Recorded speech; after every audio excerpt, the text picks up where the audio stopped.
할렐루야. 하나님은 살아계십니다. 우리 집분들과 인사합시다. 잘 지내셨습니까? 그리고 잘 오셨습니다. 반갑습니다. 고맙습니다. 방금 찬양 멜로디를 누가 하신 거예요? 장군님 하셨어요? 네. 이 곡이 우리가 금요일 지난 주일날 오후 예배 때 우리 장모사님이 잠깐 한 소절만 해가지고요. 나중 것이 듣고 싶어서 오늘 찬양을 드리라고 이렇게 부탁을 드렸는데, 그리고 저는 어제 이 곡이 어떤 곡인가 하고 음원을 찾아가지고요. 몇 번 들었습니다. 그런데 어제 제가 음원에서 가수들인가요? 그들이 부른 것보다 훨씬 더 감미롭고 은혜스러운 그런 찬양이었습니다.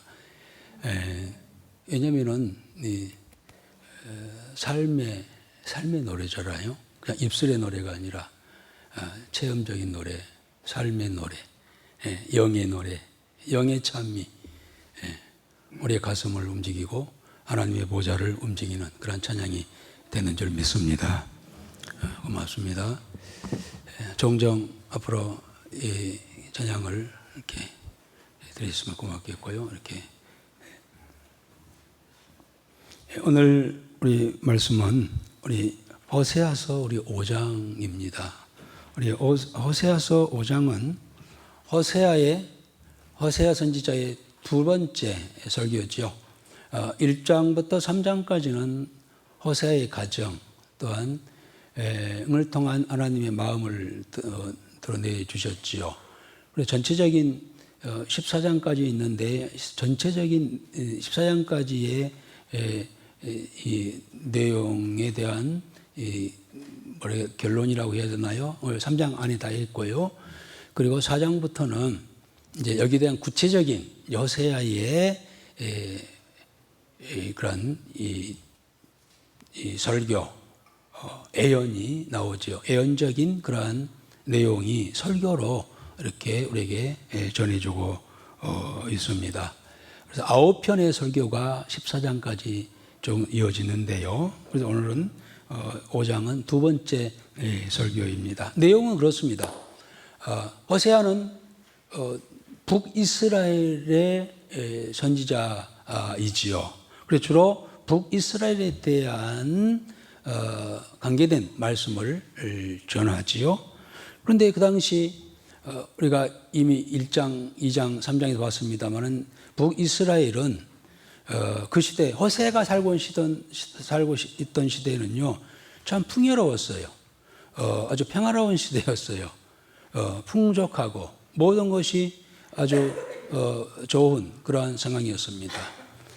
그런데 이제 우리 인간이 그렇습니다만은 잘 되고 잘 나가면 꼭 헛길로 가는 경향이 있습니다.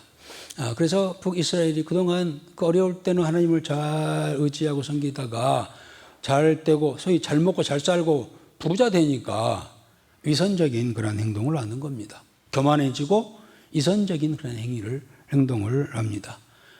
그리고 그들은 신앙생활도 가증한 신앙생활, 더 나아가서는 아주 이방신을 오히려 또 섬기는 영적 관음 속에 이제 그들이 들어가지요. 여기에 대한 이 호세아의 설교면서 하나님의 심판에 대한 예언을 하고 있습니다.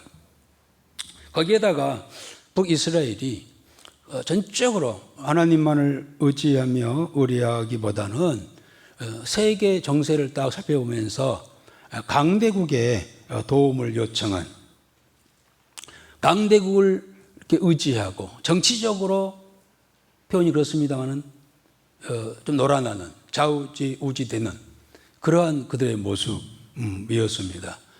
이것이 결국 북이스라엘이 722년에 아수르에게 멸망당할 때에 더 빨리 멸망을 자초하는 일이 되었죠. 크게 두 가지입니다. 북이스라엘의 이 죄악의 두 가지는요, 교만 그리고 영적 간음, 이렇게 우리가 요약해 볼 수가 있겠습니다. 그래서 여기에 대한 하나님의 심판이 있을 것을 호세아 선지자를 통하여서 하나님께서 말씀을 하고 있습니다. 물론 이로 인하여서 그들은 앞으로 하나님의 진노의 심판을 받게 되겠지만, 그러나 진정한 하나님의 마음은, 하나님의 진심은 그들이 그 자리에서, 제약된 자리에서 돌이켜 일어나 회개하고 돌아오기를 그렇게 원하고 계시다고 하는 것을 말씀하고 있습니다. 하나님은 기다리고 계셔 돌아오기를, 제약의 자리에서 벗어나서 이제 다시 하나님 앞에 돌아오라 라고 하는 그러한 내용입니다. 그래서 범죄한 백성들의 자신의 죄로 인하여서 하나님의 심판이 이루어졌지만은 그 심판의 궁극적인 목적은 어디까지나 그들이 진정한 마음으로 돌이켜 회개하고 하나님 앞으로 돌아오기를 원하는 그러한 내용이라고 할 수가 있겠습니다. 이 호세아의 두 번째 설교는 그 시대에 이스라엘 백성들에게 향한 메시지지만 오늘 이 시대에와 우리에게 전혀 무관한 그러한 내용이 아니라고 하는 사실입니다. 이 시대를 바라봅시다. 이 말씀을 통하여서 또 우리의 모습을 한번 바라보자는 거예요. 오늘 또 이 말씀 속에 우리가 들어가서 그 말씀을 우리가 사모하는 마음으로 듣고 받아들인다고 한다면 이 말씀을 통하여서 우리가 다시 한번 새롭게 되어지는, 더 나아가 우리의 영이 다시 한번 회복되어지고 우리의 마음에 평안이 찾아올 것이며, 또 말씀은 양약이라고 했어요. 약이 좋은 약입니다. 말씀이 내가 받아들이고 아멘 되어질 때요, 내 육신에 있는 질병도 치료되는 그런 역사가 있게 될 줄 믿습니다. 성령의 역사지요. 성령은 물로 씻어주시고 불로 태워주시는 그러한 은혜와 역사가 있게 될 줄 믿습니다. 말씀을 통하여서요. 또 말씀을 여러분, 제가 이렇게 시간이 없기 때문에 굉장히 전까지도 그랬습니다만은 구체적으로 말씀하지 못하고 왔다 갔다 하면서 할 말은 많고 시간은 없고 하니까 그렇게 막 왕장할 때도 있고 하지만은요, 여러분들 스스로가 이 말씀 한 절 한 절 읽을 때 그 말씀을 더 말씀에 집중하고 그 말씀을 내 말씀으로 듣고 누굽니까? 에레미야도 그렇고 에스겔도 그렇잖아요. 이 말씀은 너의 입에 넣고 배에 창자에 채우라라고 했잖아요. 말씀을 창자에 채워야 해요. 입으로 먹고 아멘으로 먹고 창자에 채워야 돼요.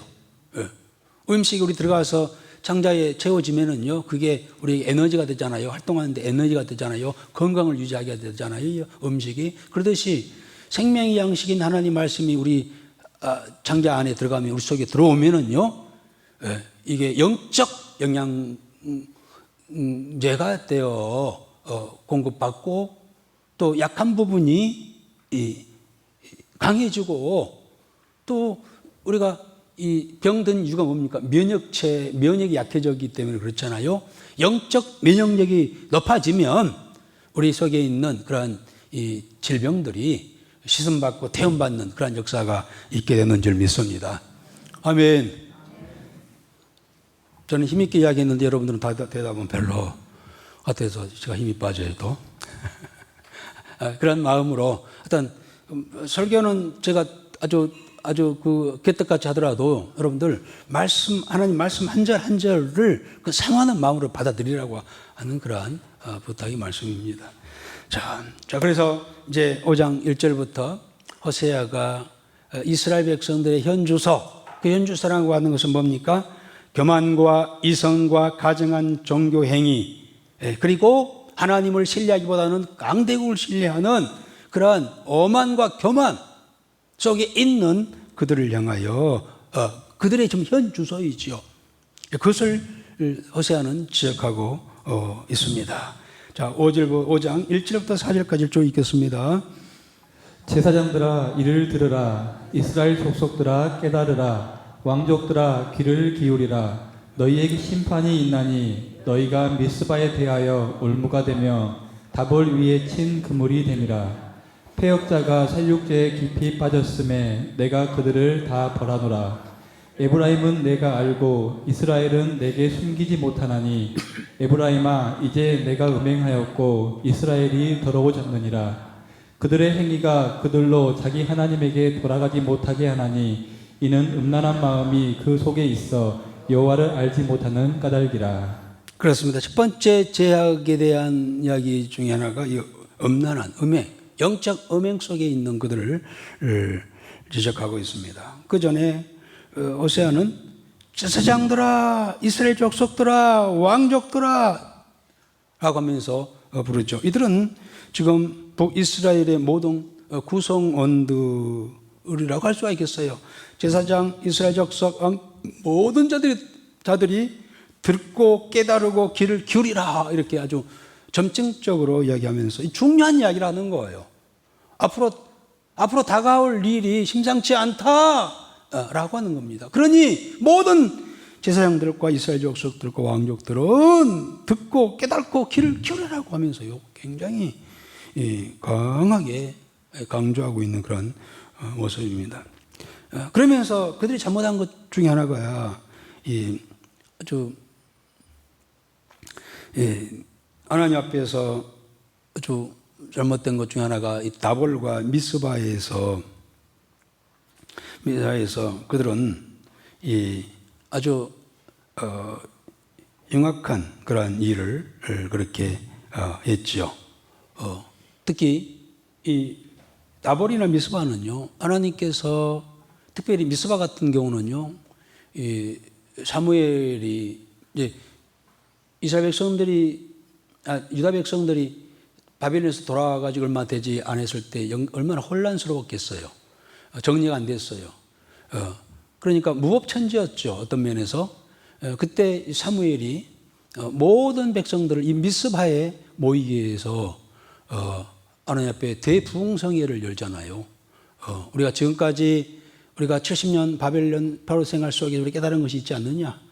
우리가 제약들을 이제 우리가 민족적으로 우리가 다시 한번 개인적으로 회개하고 했겠지만 이제 민족적으로 회개하는 그런 시간을 갖고 정결함을 받는 시간을 갖자 하고 미스바에 모여서 대부흥성회를 열잖아요. 사무엘상에서요.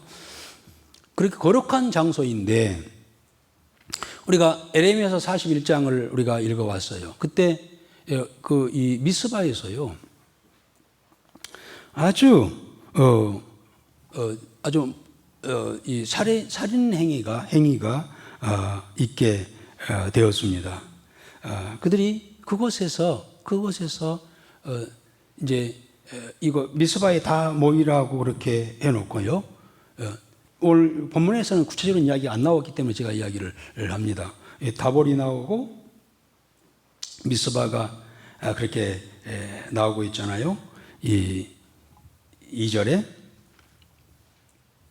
그래서 그곳에 어떤 일이 있었을까? 그곳에서 그들은 이 살인 행위가 있었습니다. 그래서 이스라엘 백성들을 그 당시에 이제 회개하고 돌아와 그들이 정말 하나님을 잘 섬기고 작정하고 갔는데 여기에 대해서 거부를 하는 자들이 있었어요. 대항하는 자들이 있었어요. 그래가지고 믿음 생활 잘 하려고 하는 그들을 이 미스바에 다 모이게 해가지고 그들을 다 학살을 해버리고 말았죠. 이 사건이 에레미야서 41장에 이렇게 나오고 있습니다. 바로 그 이야기를 하면서 정말 신실하게 하나님을 의지하고 믿고 하나님을 경외하며 살고자 하는 자들을 핍박하는 누가요? 지도자들이. 제사장들과 정치인들, 왕족들이 그런 일을 했습니다. 거기에 대해서 먼저 지적을 하고 있습니다. 그래서 그 시대는요, 믿음으로 정말 살아가기 힘든, 정말 믿음으로 살려고 했을 때는 그 핍박을 받는 그러한 시대였습니다. 그리고 이 3절에 보면은 에브라임은 내가 알고 이스라엘은 내게 숨기지 못하나니 에브라임이여 이제 네가 음행하였고 이스라엘이 더러워졌느니라 라고 했습니다. 오히려 이 바알신과 우상 아세라신을 섬기는 일을 더 비중 있게 하였고 그들이 정말 신실하게 회개하고 돌아와서 하나님을 섬기려고 한 자들을 핍박하고 살해하는, 그것도 장소가 미스바, 이 거룩한 곳에서 했던 것을 고발하면서 이제 북이스라엘이 하나님 앞에 그런 진노의 심판을 받게 되는 그런 계기가 됐다는 겁니다. 그래서 1절에 1번에 자기들 스스로 올무와 그물을 쳤다고 했어요. 미스바에서, 그리고 이 다볼에서 그러한 일을 역사적으로 했던 것을 지적하면서 그것이 하나님의 진노를 나게 하였고, 그 다음 그들의 멸망을 자초하는 그런 일이었다라고 이야기하고 있습니다. 그런데 왜 그들이 그렇게 그러한 끔찍한 일을, 하나님의 범죄를 저질렀을까? 호세아는 그들의 마음에 엄란한 마음이 있어서 그랬다는 겁니다. 곧 하나님을 멀리하고 하나님을 거절하고 거부하고 하나님을 알려고 하지 않았기 때문이었고, 결국은 하나님을 모르기 때문에 그러한 행동을 하였다라고 그렇게 이야기하고 있습니다. 여러분, 우리가 개인적으로 그래요. 죄악에 깊이 빠져 있으면은요 하나님을 알고자 하는 마음이 없어요. 오히려 하나님을 향하여 도망가잖아요. 숨잖아요. 그렇게 이야기를 해도요 듣지를 않아요. 참, 우리가 시대에 우리가 전도해야 한다고 하지만, 그래서 우리 가족 중에 또한 주위에 사람들에게 전하고 복음을 전하고 전도하는데 잘 안 들으려고 하잖아요. 기본적으로 안 들으려고 하잖아요. 그 중에 하나가 마음속에 죄악들 때문이에요. 죄는 어두운 것을 좋아해요. 교회 가면은 빛 밝잖아요. 뭐 형광불이 밝은 게 아니라 하나님은 빛이시라.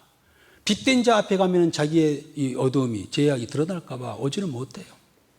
좀 그런 상황입니다. 그들이 죄악에 빠지게 되면서 하나님을 알고자 하는 그러한 마음과 생각조차 사라졌다라고 호세아는 지적하고 있습니다.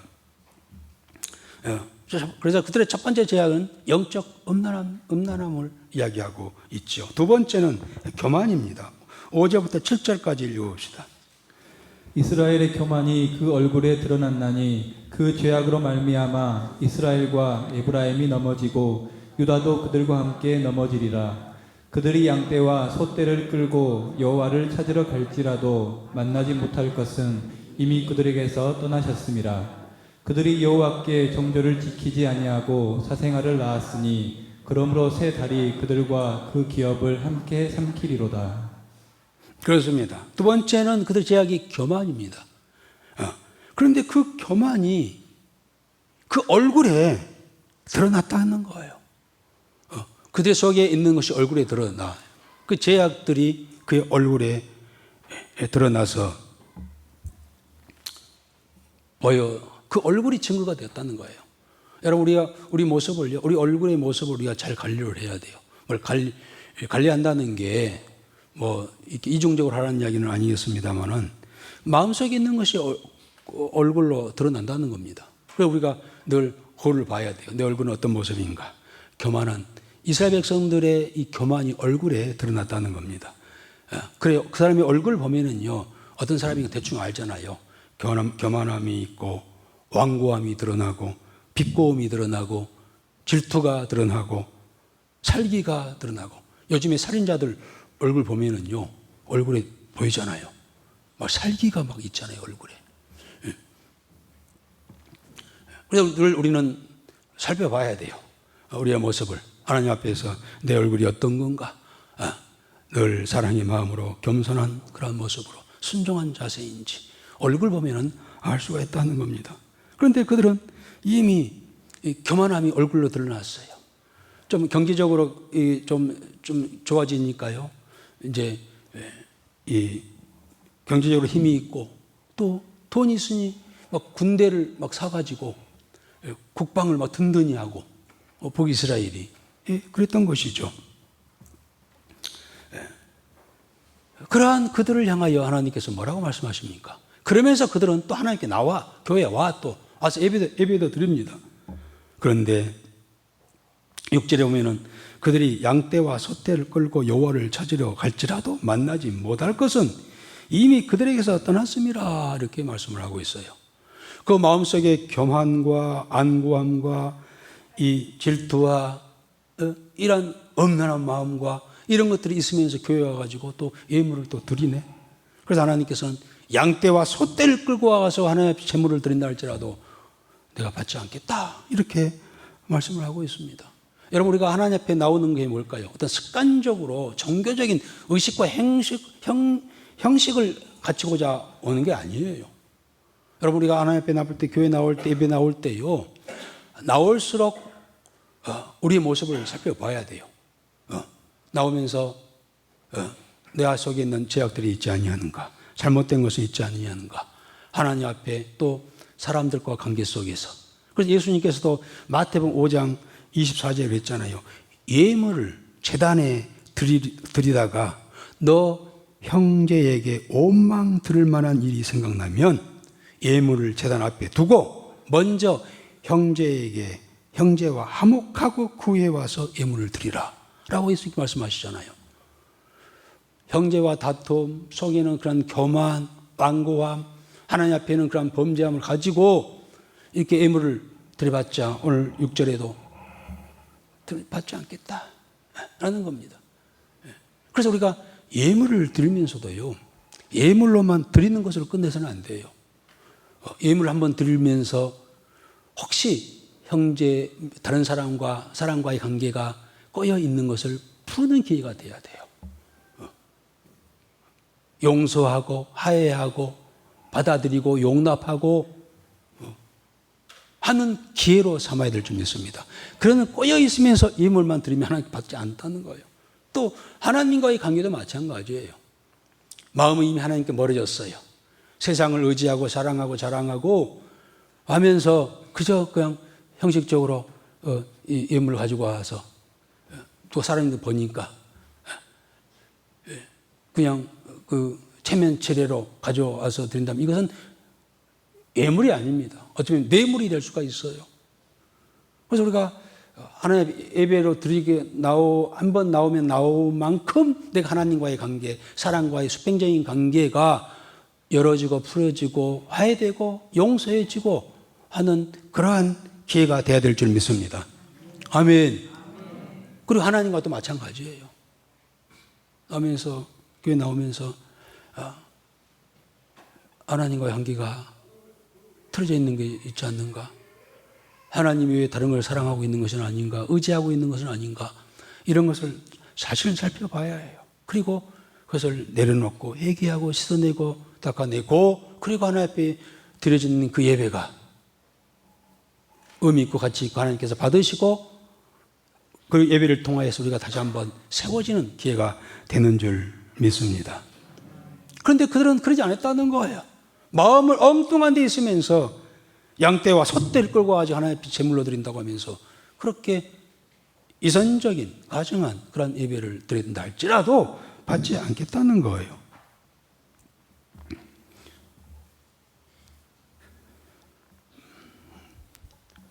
그리고 여기에 대해서 하나님께서는 이제 8절부터는 그로 인하여서 심판이 있을 것을 이야기하고 있습니다. 그로 인하여서 8절부터 11절까지는 이 전쟁을 통하여서 내 너희를 심판했다 라고 말씀을 하시는 부분이 나와 있죠. 우리 11절까지 읽어보겠습니다. 너희가 기브아에서 뿔나팔을 불며 라마에서 나팔을 불며 베다웬에서 외치기를 베냐민아 내 뒤를 쫓는다 할지어다.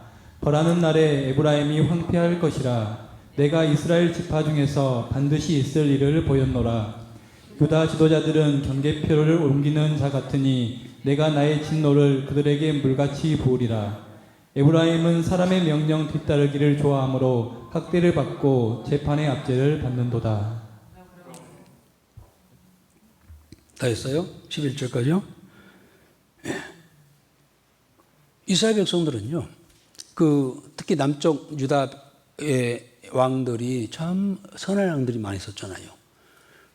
정치를 잘하고 바르게 하고 선하게 하고 그가 하나님 앞에서 그렇게 하면은요, 하나님께서는 그 시대를 태평시대로 주십니다.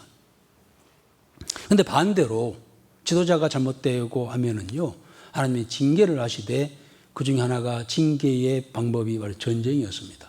사실 남북 이스라엘의 역사는요, 전쟁의 역사라고 할 수 있어요.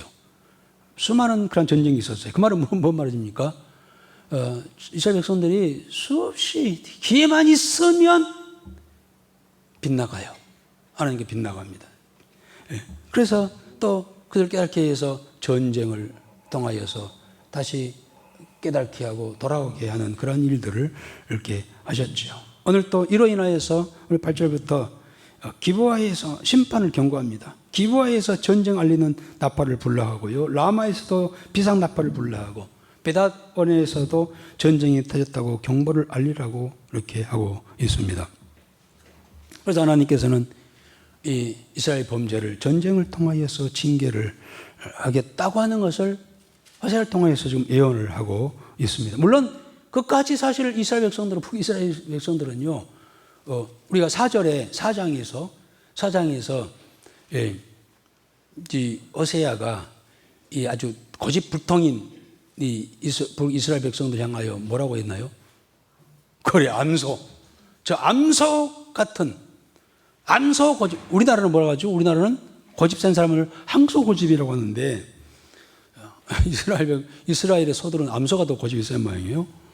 그래서 이 암소 같은 자들, 그렇게 이야기해도 고집 부리면서 이렇게 응하지 아니하는, 돌아오지 않고 얘기하지 않는 그들 향하여 이렇게 책망하는 장면이 나왔습니다만은 4장에서 수요일날 결국 722년에 암소 고집을 부리다가 아수르의 침략을 받아서 멸망을 당했습니다만은 또 북이스라엘 이야기를 하면서 10절에는 유다 백성들에 대해서도 이야기를 하고 있습니다. 그 시대에는요, 유다도 한때에 아주 잘못했던 때가 있어요. 그것은 저 북이스라엘의 이세벨의 딸, 그달랴죠? 그달랴가 시집 오면서 완전히 그 우상 단지를 가져와가지고 남유다에까지 퍼뜨렸어요. 그래가지고, 그 시대에 형편없는 그러한 시대가 남유다에도 있었습니다만은, 그래가지고 이 신앙의 가치 기준이 흔들려 버린 거예요. 거기에 대해서 하나님께서 징계하시는 과정에서 이 북이스라엘과 아람 나라를 동맹을 해가지고 연합을 해가지고 남유다를 치려고 합니다. 그럴 때도 있었어요. 한바트라면은 남북 전쟁이 크게 일어날 뻔했던 데가 있어요. 에레미야에서 나와 있던 이야기겠죠. 그래서 이 북이스라엘이 이방인 아람과 연합해 가지고 형제 나라인 남유다를 치려고 할 때에 유다 왕, 그때 아하스 왕이었죠. 아하스가 그 당시 가장 큰 나라였던 대국이었던 아수르의 조공을 뇌물을 가져다가 주면서 우리 좀 지켜주세요, 보호해주세요 라고 한 거예요. 이 사실을 이야기하고 있어요. 그래서 사실 이 사건도 북이스라엘이나 북이스라엘은 멸망에 처해져 있고 남유다는 그런 더 어려움에 처해지는 계기가 되었습니다만은, 역시 북이스라엘이 아람과 연합해가지고 형제국가 유다를 친다고 하는 건 말이 됩니까? 이것이 하나님의 진노를 산 이유가 되었고, 또 아까 말씀드린 것처럼 유다도 그렇게 해가지고 이제 어려움이 다가왔으면 어떻게 해야 됩니까? 유다는 어떻게 해야 돼요? 아수르에 가가지고 원조를 받아야, 무기 받고 그렇게 해야 되나요? 어떻게 해야 돼요? 깨닫고 하나님, 우리가 잘못했으니 우리를 지켜주옵소서 하고 하나님 앞에 나와야 했음에도 불구하고 그렇지 않는 것에 대해서 이야기하고 있어요. 유다 지도자들은 경계표를 옮기는 자 같으니 내가 나의 진노를 그들에게 불같이 부리라.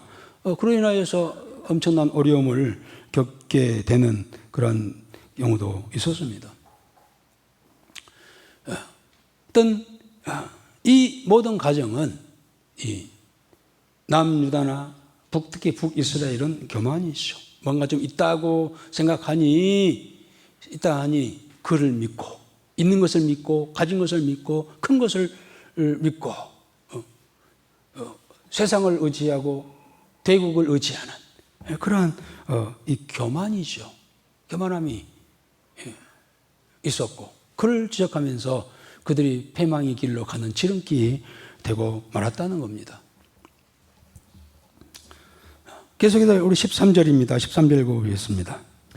에브라임이 자기의 병을 깨달으며 유다가 자기의 상처를 깨달았고 에브라임은 아수르로 가서 야렙 왕에게 사람을 보내었으나 그가 능히 너희를 고치지 못하겠고 너희 상처를 낫게 하지 못하리라. 그렇습니다. 에브라임은 북이스라엘을 지칭하고 있습니다만은요. 그들은 그런 어려움이 있고 하니까 어때요?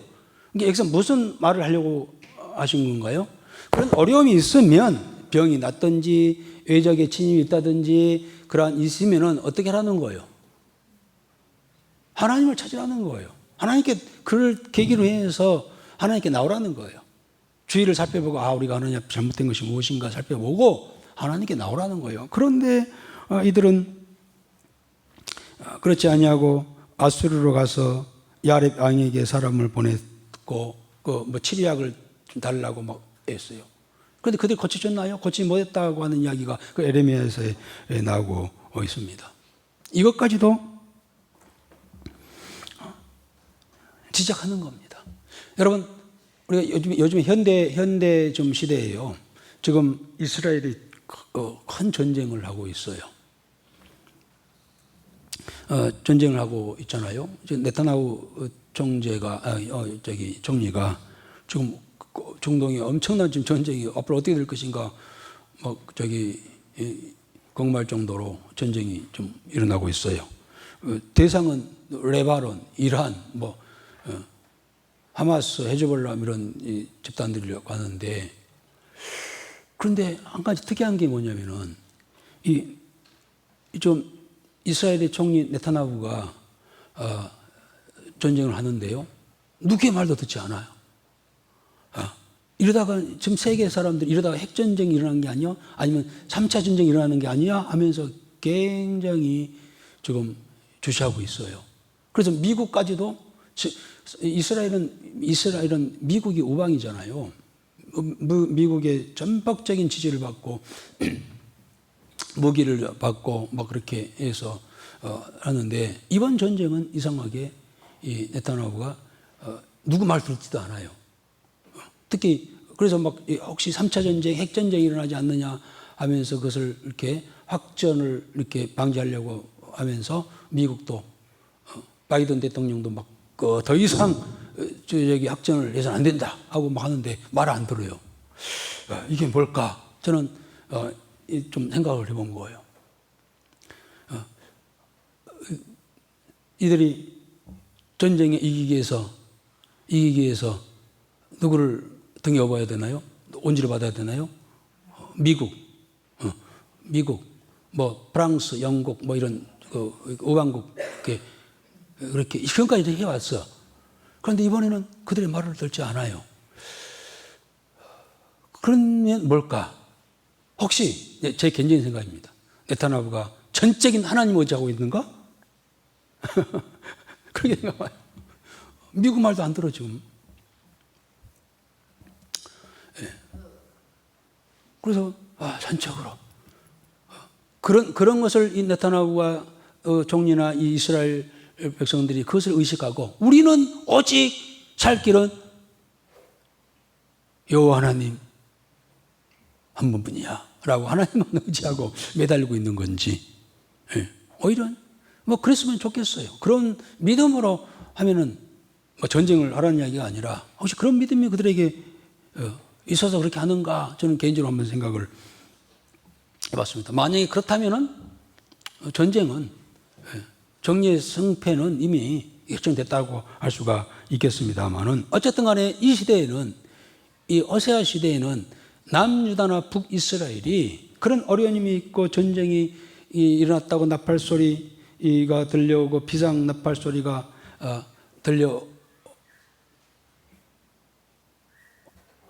들려오고 있을 때에도 그들은 강대국을 의지하고 자기들이 비축해 놓은 그런 무기 그런 것들을 의지하고 자신들을 의지하고 하고 있다는 거예요. 예, 했다는 겁니다. 그래서 이 호세아는 못마땅하고 하나님께서는 그것을 지적하라고 이렇게 말씀을 하고 있습니다. 그래서 어디서 오느냐? 교만이다. 교만. 하나님을 의지하지 하지 않으려고 하는 그들의 자만과 교만이다. 오만이다. 더 나아가서 그 속에 근본적으로 제약이 있기 때문에 그들이 하나님께 나오면은 그들의 제약이 드러날까 봐 나오지는 못하고 있는 거예요. 그래서 자기들의 힘으로 어떻게 해보려고 하는 그들의 모습들을 지적하고 있습니다. 여러분, 이건 우리 현 상황에서, 현실에서, 우리 삶 속에서 우리가 적용을 해야 돼요. 우리에게도 가끔은 어려움이 찾아와요. 크고 작은 어려움이 찾아와요. 여러분, 일단 어려움이 찾아오면 어떻게 해야 돼요? 어떻게 됩니까?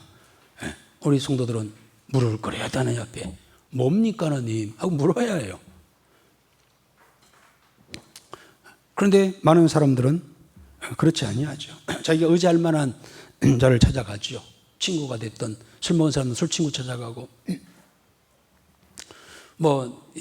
좀 힘 있는 자 찾아가고 이렇게 해 나가잖아요. 선배를 찾아간다든지 인간적인 일호와 인간적인 힘을 받으려고 하는 그런 모습이라고 하는 겁니다. 그런데 좀 재밌는 것은요, 북이스라엘이나 남유다도 아수르를 굉장히 의지했어요. 그런데 결국 북이스라엘은 누구한테 망했나요? 아수르에 망했어요. 우리 속담에 믿는 도끼에 발등 찍힌단 말이 있잖아요. 꼭 그 격이에요. 여러분, 우리가 하나님께서도 내가 사랑하는 것을 가지고 하나님께서는 그 사랑하는 걸 나를 징계의 도구로 사용하는 경우가 많이 있습니다. 사람을 의지했을 때 그 사람으로 내가 어려움을 겪고요.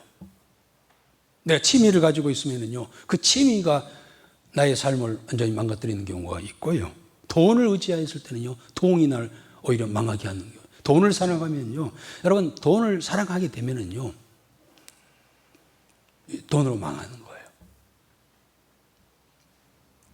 좀 쎄합니다만은, 돈은 사랑의 대상이 아니에요. 선하게 사용하는 하나의 이 도구이지, 현대인들은 그런데 이 돈을 너무 사랑해요. 그래서 돈 때문에 망하잖아요. 돈 때문에 죽잖아요. 돈 때문에 죽이잖아요. 돈 때문에 죽이고, 돈 때문에 망하고, 돈 때문에 자기도 죽어요. 사랑의 대상이 아니죠. 사람도 사랑의 대상이 아니에요. 사람은 사랑의 대상이지, 섬김의 대상이지 사랑의 대상은 아니에요. 돈도 사랑의 대상이 아닙니다. 섬김에 잘 살아가는 데 필요한 도구일 뿐인데, 그런 것들을 사랑하면 하나님께서 내가 사랑하는 것을 가지고 우리를 징계해요. 소위 믿는 도끼에 발등 찍히는 격이 되는 것이죠. 지금 북이스라엘도 그거예요. 그렇게 아수르를 의지했던 그들이 아수르에게 결국 망하게 되는 겁니다. 그런 어려움이, 전쟁이 일어난 이유가 뭡니까? 그러한 어려움이, 그러한 이 사건이 일어나고 어려움이 찾아오는 이유가 뭡니까? 그것은 근본적으로 하나님께 돌아오라고 하는 거, 메시지입니다. 오늘 북이스라엘이나 남유다도 그들은 그런 문제들을 믿음으로, 신앙적으로 하나님 앞에서 해결하려고 하지 아니하고 외교적, 그다음에 정치적으로 또는 인간적으로 해결하려고 하는 그들의 오만과 교만을 지적하고 있는 것이죠. 그래서 하나님께서 우리 14절 읽어보겠습니다. 내가 에브라임에게는 사자 같고 유다 족속에게는 젊은 사자 같으니 바로 내가 움켜갈지라 내가 탈취하여 갈지라도 건져낼 자가 없으리라. 그렇습니다. 하나님을 갖다가 젊은 사자로 비유하고 있어요. 그리고 결국 사실 아수르의 이스라엘이 망한 것이 아니라 아수르 하나의 도구였고 하나님의 징계였다고 하는 사실을 우리가 기억해야 할 줄 압니다. 왜 그랬을까? 결국 그들은 몰라서요. 하나님은 몰랐어. 호세아서의 키포인트가 뭘까요? 주제 성구가 어디일까요? 6장 1절, 2절, 1절, 3절입니다. 그래서 6장 1절 한번 읽어볼까요? 오라 우리가 여호와께로 돌아가자. 거기까지요. 그다음 3절. 그러므로 우리가 여호와를 알자. 힘써 여호와를 알자. 그래요. 왜 이렇게 호세아가 강조할까요? 이 모든 잘못된 것이, 제약된 것이 뭐 때문인가? 하나님을 몰라서. 모르니까 그런 제약이다. 몰라서 그렇게 하기 때문에 하나님께서는요, 기다리신 거예요. 여러분, 우리도 참 인간관계 속에서 참 어려운 일, 답답한 일, 고통을 당할 때가 있잖아요. 그래서 그러면 우리가 막 미워하고 막 죽이고 싶고 하는 마음도 막 생기잖아요.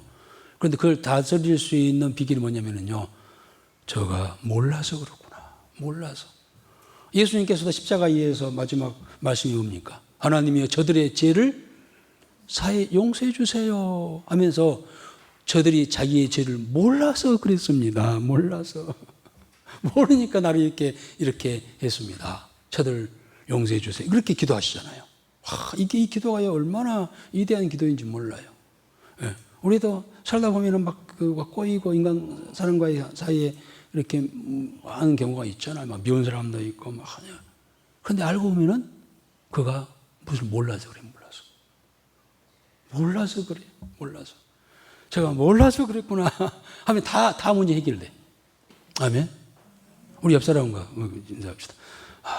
몰라서 그랬습니다.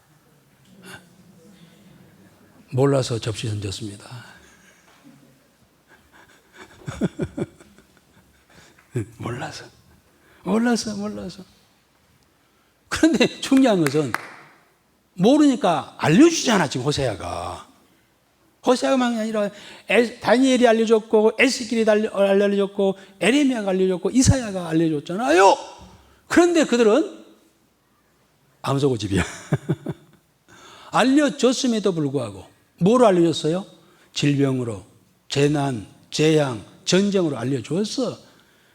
또 했음에도 불구하고 그들은 돌아오지 않은 거야.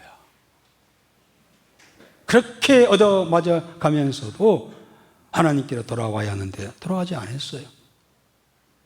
그리고 하나님께 돌아가기보다는 사람을 의지하고 세상을 의지하는 그들을 향하여 애타는 마음으로 호세아가 지금 호소하고 있는 거예요. 그래서 야, 우리가 여호와께로 돌아가자. 여호와께서 우리를 찢으셨으나 더러 낫게 하실 것이요, 우리를 치셨으나 싸매어 주실 것이요. 그리고 여호와께서 이틀 후에 우리를 살리시며 셋째 날에 우리를 일으키시리니 우리가 그 앞에 살리라. 돌아가자. 하나님께 돌아가자. 그 전에 하나님께서는요, 호세아는요, 15절 한번 읽어봅시다. 그들이 그 죄를 뉘우치고 내 얼굴을 구하기까지 내가 내 곳으로 돌아가리라. 그들이 고난받을 때에 나를 간절히 구하리라. 그렇습니다. 그들이 반드시 돌아올 거라고 하는 것을 알아요, 하나님께서. 그들이 죄를 뉘우치고 내 얼굴 구하기까지 내가 내 곳으로 돌아가리라. 갑자기 또 어디로 가신다는 겁니까? 누굽니까? 여러분, 성경 신구약의 주제는, 주인공은 예수님. 구약은 오실 예수님, 신약은 오신 예수님, 요한계시록은 다시 오실 예수님. 예. 구약은 그래서 누구라고요? 오실 예수님에 대한 이야기예요. 그가 나중에 오셔가지고 다시 올라가실 거라는 거예요. 우리가 신앙 고백했잖아요, 오늘 또. 우리가 그 사도신경에 뭐라고 했죠? 저리로 산 자와 죽은 자를 심판을 오시리라 하기 전에 뭐라고 했죠? 그 앞에가 뭐예요?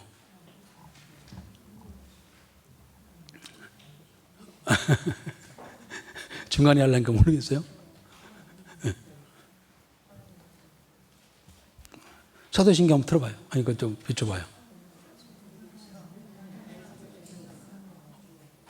어쩌게요? 우편에 앉아 계시다가 올라가셨잖아요. 승천하셨잖아요. 우편에 앉아 계시다가 산자와 죽은 자를 심판하러 오시리라. 그 말씀 우리가 상기해야 되죠. 오셔가지고 막 말씀하시다가 결국은 하늘에 오르사 전능하신 하나님 우편에 앉아 계시다가 저리에서 산자와 죽은 자를 심판하러 오시리라. 이 말씀인데요. 3년 동안 복음 전하시다가 가셨어요. 하늘에 오르셨습니다. 그리고 저리로서 산자와 저희로서는 거기로부터 하나님 우편에서부터 있다가 우편에 앉아 있다가 산자와 죽은 자를 심판하러 오시리라고 하는 말씀을 하시고 우리가 신앙 고백을 합니다만은 그래서 이 15절에도 내 얼굴을 구하기까지 내가 그곳으로 돌아가리라. 하나님 우편에 앉아 있겠다는 겁니다. 그리고 그들이 고난 받을 때 나를 간절히 구하리라. 그래서 2절에 보면은 이틀 후에 우리를 살리시며 셋째 날에 우리를 일으키시리니. 이제 이런 말씀이 굉장히 어렵다라고 이야기하는데 이게 뭡니까? 바로 예수님께서 다시 오시겠다는 겁니다. 재림의 때를 이야기하고 있습니다. 우리를 일으키시리라라고 한 것 보면은요,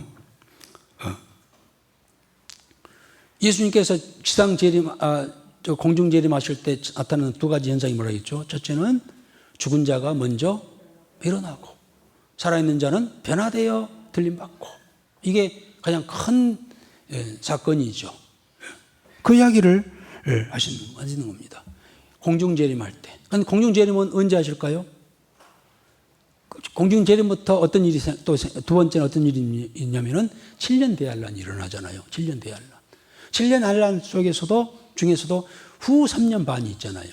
후 3년 반은요, 엄청난 이제 핍박의 고난의 때라고 했어요. 그런데요, 이때를 여러 학자들은요, 이 고난의 때는 유대인의 때라고 이야기를 하고 있어요. 그건 무슨 말일까요? 물론 이때는 말할 수 없는 그런 이제 핍박이 적그리스도에 핍박이 있지만은, 그리고 여기에서 회개의 기회를 주는 건데, 물론 개인도 되겠습니다만은요, 누굴까요? 민족적으로 유대인들이에요. 유대인들이 지금도 그들은 여호와 하나님은 철저히 믿고 있지만은 그가 보내신 예수 그리스도 메시아는 믿지 않아요. 그러면 우리가 하나님의 구원의 심판의 이 뭡니까? 이 잣대는 예수님인데 그들은 아직 예수를 믿지 않아요. 그러나 그들이 지금까지도 이스라엘 백성들은 엄청난 고난을 받고 왔잖아요. 근대사, 현대사 속에. 그래도 그들은 예수를 믿지 않아요. 아직까지. 물론 지금 이스라엘에 한 500만 명이 있다고 합니다. 유대인들이요. 나머지 다 흩어져 있고.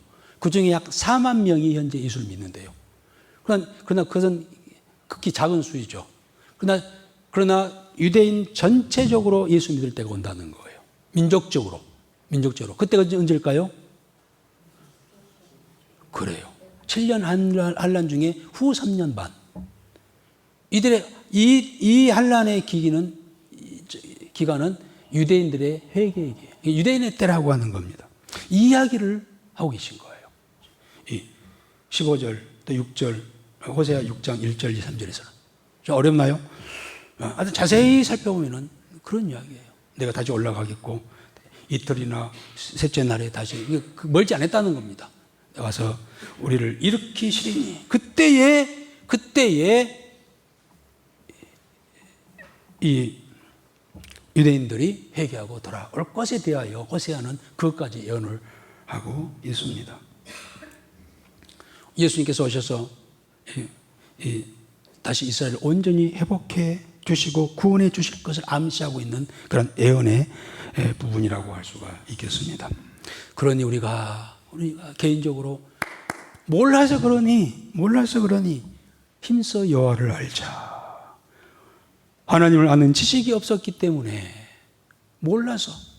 그래서 열심히 우리가 하나님 말씀을 알아야 되고 읽어야 되고, 여러분, 성경 지식적으로 안다기보다도요, 지식적인 말씀을 통하여서 지금 나의 삶, 나 현주소, 내 모습, 내게 닥쳐오는 여러 가지 일들이 이것이 하나님과는 어떤 관계인가를 알자는 거예요. 어떤 문제가 생기면 이 문제에 대해서 하나님은 어떤 생각을 하고 계신가, 어떤 의도인가 하면서 하나님의 의도를 알자는 거예요. 그래서 그런 책이 있잖아요. 예수님이라면 어떻게 하셨을까? 내 현 상황에, 내 이 문제에, 이 어려움, 이 고통, 또 이 어떤 이 문제에 있어서 예수님은 어떻게 생각하실까?를 생각을 하는 거예요. 무작정 내 생각대로, 내 마음대로 그렇게 하다 보면 엉뚱한 길로 갈 수밖에 없다고 하는 것이죠.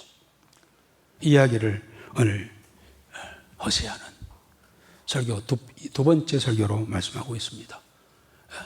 그러니 알자, 힘써 알자, 그리고 하나님 앞에 돌아가자. 오늘 우리 발걸음이 한 걸음 한 걸음 늘 하나님을 향하여 더 가까이 나가는 그러한 발걸음이 되어지기를 주의 이름으로 축복합니다. 아버지 하나님, 오늘도 호세아를 통하여서 하나님의 마음을 알게 하시니 감사합니다. 하나님은 이스라엘을 심판하시면서 그들이 회개하고 돌아오기를 기다렸습니다. 고난의 때라도 하나님께서 간절한 마음으로 돌아오기를 하나님께서 원하고 계시나이다. 환난을 당할 때에도 그들이 애타게 하나님을 찾고 나설 것을 요구하고 계시고 돌아오면 치료해 주시고 축복해 주시다고 하는 메시지를 그들에게 또 우리들에게 말씀하셨나이다. 오늘 우리의 모습을 늘 살펴보게 하시고 우리의 얼굴을 보게 하시고 우리의 마음을 보게 하시고 우리 삶 속에 있어진 일들을 통하여서 하나님을 보는 그러한 성도들이 되게 하여 주옵소서. 예수님의 이름으로 기도드리옵나이다. 아멘. 우리 다 일어나셔서 살아계신 주 드리겠습니다.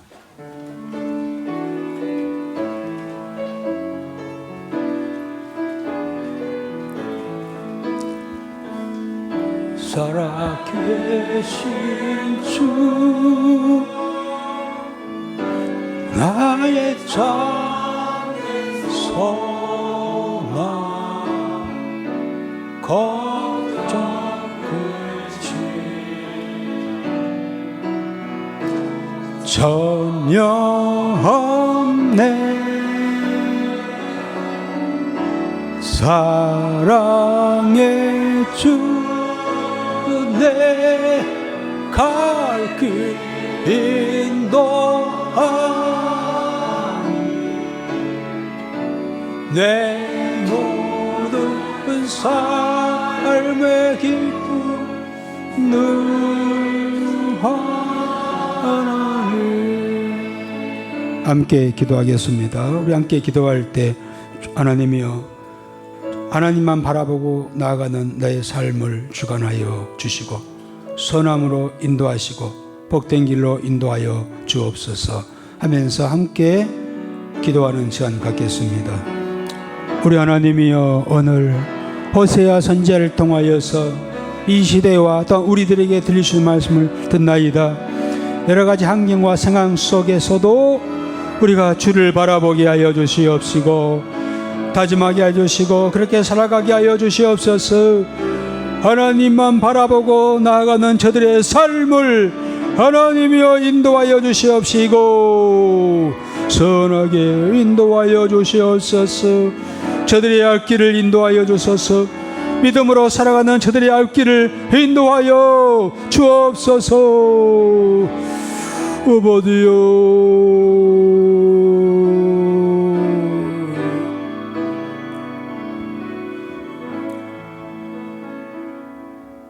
이제는 길과 진리와 생명 되신 예수 그리스도의 은혜와 무한하신 하나님의 사랑하심과 성령님의 감동 감화 인도하신 은혜가 오늘 이곳에 모여 주를 찬양하며 주신 말씀 속에 남은 삶 주를 바라보며 나가기로 다짐하는 저들의 삶과 저들의 가정과 섬기는 교회와 이 지역에 있는 많은 영혼들과 이 민족 위에 이제부터 영원토록 함께 하시기를 간절히 축원하옵나이다.